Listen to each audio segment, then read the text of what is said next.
আজ মিনি দুধ চিতই বানিয়ে নিলাম। তার জন্যে 2 কাপ মতন আতপ চাল ভিজিয়ে রেখেছিলাম ঘন্টা দেড়েকের জন্যে। এখন ভিজিয়ে রাখা চালগুলো ভালো করে পিষিয়ে নিয়ে একটা ব্যাটার রেডি করে তাতে পরিমাণ মতন একটু সল্ট আর একটা ইনোর প্যাকেট দিয়ে খানিকটা জল দিয়ে ইনোটাকে অ্যাক্টিভ করে ব্যাটারটার মিশ্রণ রেডি করে নিলাম। দেখেছো রেডি হয়ে গেছে। এখানে চিতই বানানোর জন্যে ছোট একটা কন্টেনার নিয়েছি যাতে রাউন্ড শেপ রয়েছে। এর মধ্যে এক এক করে ব্যাটারটা দিয়েই রেডি হয়ে গেল মিনি চিতই।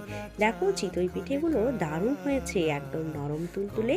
আর যেহেতু দুধ চিতই বানাচ্ছি তাই হাফ কিলো দুধ ভালো করে ফুটিয়ে তাতে পরিমাণ মতন খেজুরের গুড় দিয়ে ভালো করে দুধটিকে জাল দিয়ে দিলাম। এরপরে নামানোর আগে 2 থেকে 3টে এলাচ কুটে দিয়ে দিলাম।